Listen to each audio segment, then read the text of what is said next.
Hello, আসসালামু আলাইকুম। Welcome to Shefali's blog. আজকে 13ই মার্চ আমার শাশুড়ির মৃত্যুবার্ষিকী ছিল। এই দিনে আমার শাশুড়ি মারা গিয়েছিল।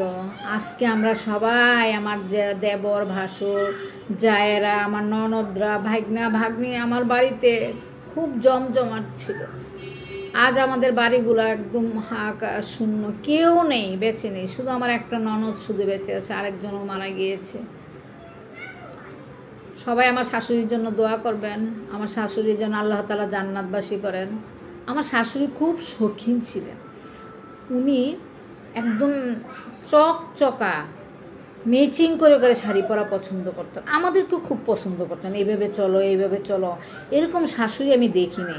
আর আমার আগে থেকে একটা আকাঙ্ক্ষা ছিল যে আমার বিয়ে হইলে যেন আমার শাশুড়িটা স্মার্ট থাকে। আল্লাহর চাইতে আমার ওই জিনিসটা আমি পেয়েছি। আবার কেউ যদি আমাদেরকে বলতো আমি এইভাবে চলে, এইভাবে চলে, তখন আমার শাশুড়ি বলতো না, এখনকার মানুষ এইভাবে চলে, এখনকার মেয়েরা এইভাবে চলে, আধুনিক যুগ, এরকম ছিল। আমি আল্লাহর চাইতে আমার শাশুড়িকে খুব সুন্দরভাবে যখন যা যা চাইছে করতে চেষ্টা করছি। আমার শাশুড়ি উনি সব সময় এই জিনিসটা আমাকে বলতো, ওনার একটা কিছু পছন্দ হলে উনি টাকা দিবে, আমি কিনে দেব। তখন আমি বলতাম, চোখ দিয়ে পানি চলে আসতো যে আম্মা আপনি এই কথাটা বলেন কেন? আপনি কষ্ট করে ছেলেবেলে মানুষ করেছেন, আপনি যা ইচ্ছা তা বলেন, আমি দিব। কিন্তু আসলে উনি নাই, আসতো ওনার এই স্মৃতিগুলো ভেসে আছে, চলে আছে। উনি আমাকে খুব আদর করতেন।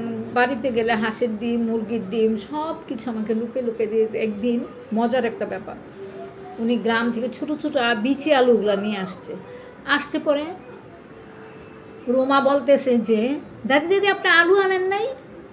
আরে আলু আনছে কইয়ে যে এমনভাবে একদম হাঁকা।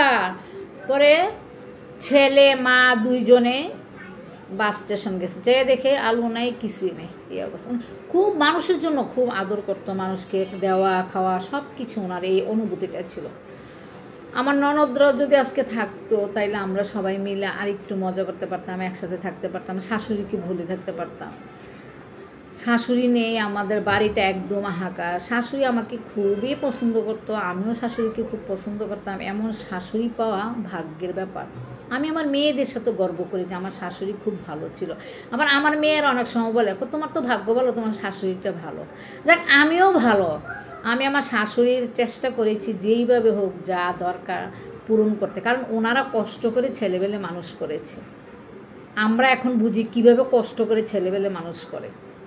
সবাই ভালো থাকবেন, আমার শাশুড়ির জন্য দোয়া করবেন, মৃত ব্যক্তি যত আছে সবার জন্য দোয়া করবেন। ওকে বাই, আল্লাহ হাফেজ।